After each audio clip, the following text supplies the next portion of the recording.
After we've practiced working with the chakras, we need to know how to check whether your first chakra is strong or not. This assessment doesn't require any psychic examination or meditation at all, because the energy of the chakra will inevitably manifest as your emotions, your physical state, and the decisions you make in real life.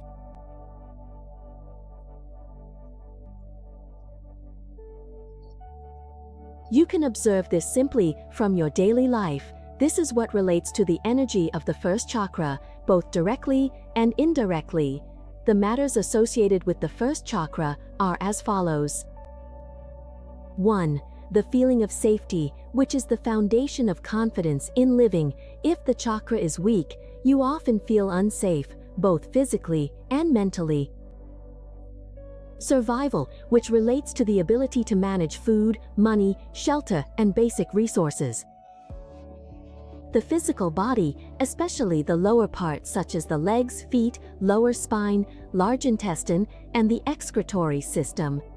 Financial stability. When the first chakra is balanced, it helps foster good relationships and removes fear regarding financial matters. However, this is a different issue from the third chakra. The first chakra is about fear, while the third chakra is about lacking the power to be courageous. We'll go into more detail about this later. For now, let's look at the topics that might be related. Connection with the earth, the feeling of being one with nature, the world, and your own body. Grounding, or anchoring your energy firmly to the earth, is also associated with this chakra. Family and roots, the energy we inherit from our parents and ancestors, the sense of belonging to a bloodline, or the experience of being nurtured. Basic self-confidence, basic self-worth, the feeling that I have the right to exist. If this is weak, you may not dare to accept good things into your life because deep down, you feel unworthy. Taking action and living in the present. People with a strong first chakra are grounded in reality rather than drifting in their thoughts. They take real action, not just dream or make plans. Immune system. The power of the first chakra helps strengthen the immune system and supports basic bodily repair. Fear processing. This chakra is the center of the energy of fear and survival. If it is well balanced, we will be able to face our fears with stability. Now, let's look at some examples for each topic to see what happens. If your first chakra is not strong in that particular aspect or topic, the strength can vary greatly. From very strong to very weak, sometimes your first chakra. It might not be that you have no energy at all, but you have just enough energy for some things to be complete and balanced, while for other things, you might not have enough energy to reach them.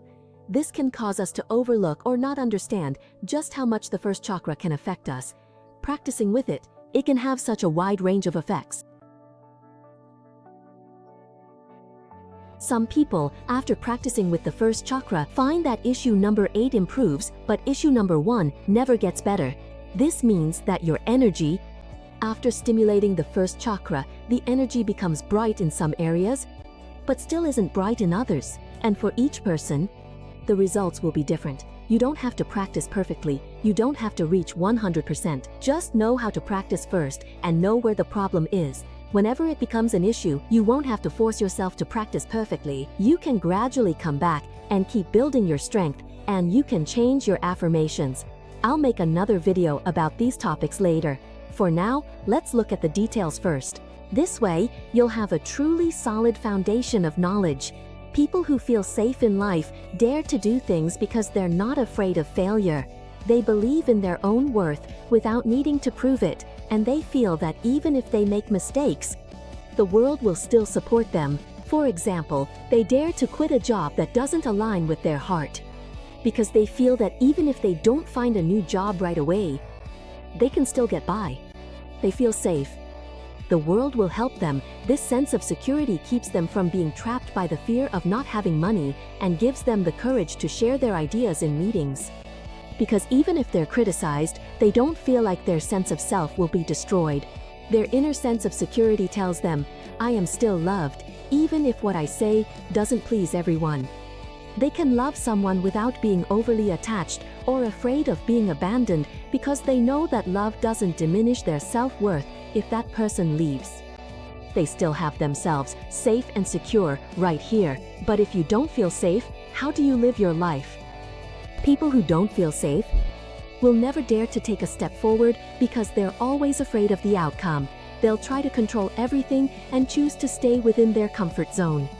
Even when they know it's hurting them, for example, staying in a job that makes them miserable every day, but not daring to leave. Because they're afraid of losing their income, afraid of being seen as a failure. Deep down, they still feel that they survive because of money, not because of their own self-worth. They're afraid to start new relationships, because inside, they're afraid of being disappointed again. They feel that love is dangerous, and if they're rejected, the pain would be unbearable. They go along with others, even when they disagree. Because they're afraid that if they disagree, they'll be hated, the feeling of insecurity makes them choose to hide their true selves in order to survive. The second issue related to survival energy is, let's see how having a strong or weak first chakra in this aspect affects your thinking and decision-making in life, especially regarding food, money, shelter, and basic resources. Example 1. Decision-making about housing. In this scenario, someone has to decide whether to move out of a rental room they've lived in for a long time because the environment is bad, it's noisy, and they're unhappy. However, the new room, which is safer, has a slightly higher rent. If the survival energy is strong, he thinks, my safety and quality of life are important. He believes that he can earn more money or manage his budget to balance things out, so he decides to move out. Even though there is a small risk, because he believes, I can take care of myself. If the survival energy is weak, he thinks, I can live like this. Better not take the risk. What if I run out of money? He chooses to stay in a place where he feels uncomfortable and unsafe because he's afraid of having nowhere to live. The decision is made out of fear. This is not courage in choosing quality of life. Example 2. Making spending decisions when income is low. Situation. This month, income is lower than usual, but it's necessary to buy basic necessities like food and household items. If the survival energy is strong, he plans before spending. He thinks, I have enough for the essentials. He chooses healthy food within a limited budget. He doesn't panic, because he believes, tomorrow I can still find more. If the survival energy is weak, he feels stressed and decides to buy low-quality discounted goods or neglects food altogether. He might spend all his money. The decision comes from the fear that it won't be enough.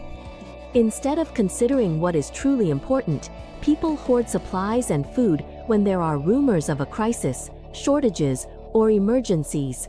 If the survival energy is strong, he thinks rationally that, I've prepared myself reasonably well, and if there's a problem, I can handle it. He might buy a few extra things, but he doesn't panic. He believes he can adapt to changing situations. If his survival energy is weak, he rushes out to buy and hoard more than necessary, so afraid that he ends up competing with others or stockpiling because the world feels unsafe. The energy of fear makes him feel like it's never enough. Even when the house is completely full of various kinds of stuff and belongings, it can still have an impact. Next, let us talk about the first chakra, which is also known as the root chakra, and its connection to the physical body. The related areas of the body include the lower spine, the hips, the legs, the knees, the feet, the large intestine, the excretory system, and the adrenal glands. When the first chakra is weak or out of balance, what exactly happens to the body in this situation? Let's explore this further, one step at a time. Problems with the legs, feet, and balance. Feeling ungrounded, not connected to the earth. When walking or standing, you may feel unstable. Frequent leg, knee, or chronic ankle pain. Chronic lower back pain from accumulated stress. Life energy that doesn't flow, or the lower muscles and bones not receiving enough energy. 3. abnormal digestive system, chronic constipation, alternating diarrhea, frequent bloating, holding on to waste, both physically and emotionally, unable to let go or release. 4. Weakened immune system, easily fatigued, getting sick often without clear reason, because this chakra is connected to the raw life energy that nourishes the whole body. 5. Accumulated stress in the lower body, overworked adrenal glands, leading to easy fatigue, shallow sleep, and stress buildup that can cause illness. If the first chakra is strong, how will you feel physically? 1. The body feels stable from the feet upward. You can stand, walk, and run with confidence, strength, weight, and balance without easily losing your balance. 2. The muscles and joints in the lower body are strong, with the energy to move all day without getting tired quickly. The lower body muscles are firm, supple, and strong. 3. The excretory system functions normally. You have regular bowel movements, waste does not accumulate, and the body naturally lets go of what it doesn't need. 4. You feel more connected to your body, more present in yourself, and aware of what your body needs, such as food, rest, or movement. 5. You feel safe in your body without deep-seated fears or anxiety about unseen dangers. You know that your body is a stable and warm home. If the first chakra is strong, how does it affect your finances? 1. You feel secure even if you don't have much money yet. You don't feel lacking or panicked, and you believe that you can always create more. You're not attached to the numbers, but you manage your finances mindfully. You are willing to receive money gracefully, without feeling guilty about earning it. You don't push away opportunities, and you're not afraid of being a burden. You don't feel that you have to work excessively hard just to deserve what you receive. 3.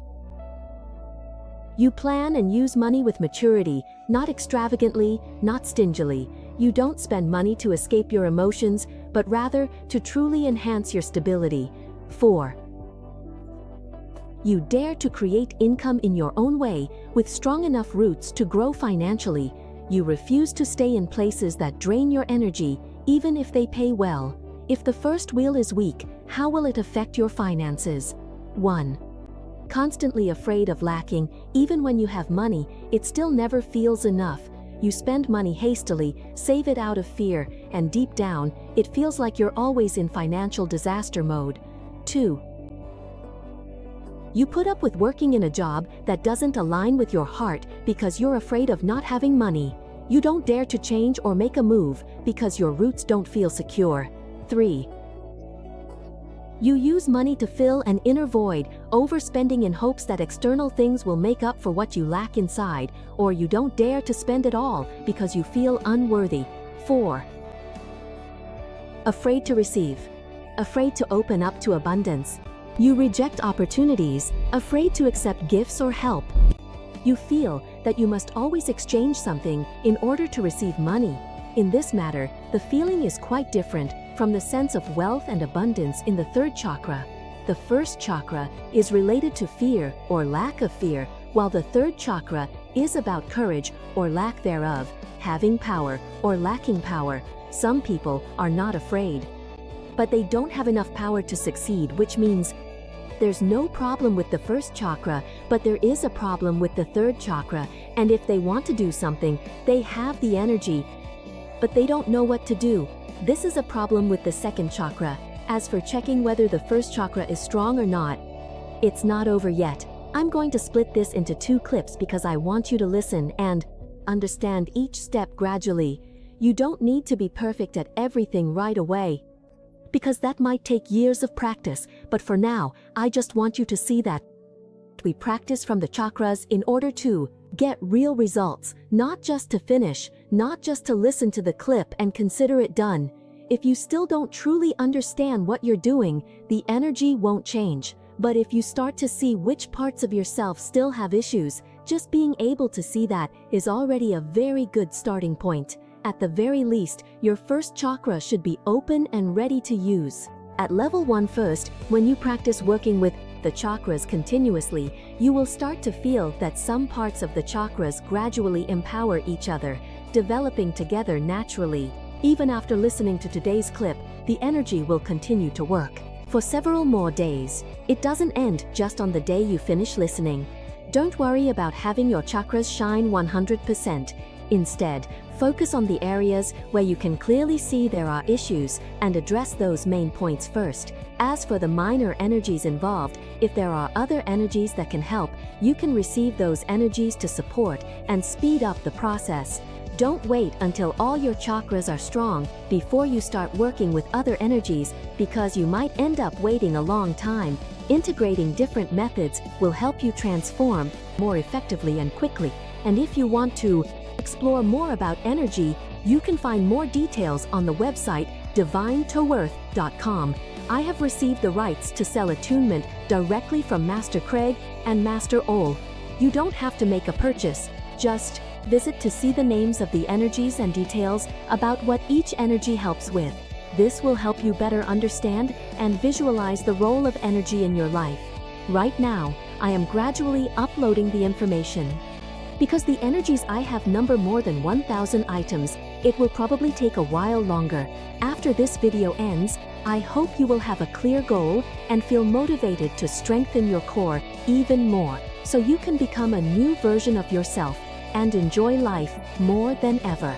Please like, share, and subscribe to the channel. Or, if you feel ready, you can become a member to receive guy-boosting chakra opening exercises right away. See you again in the next video. Thank you.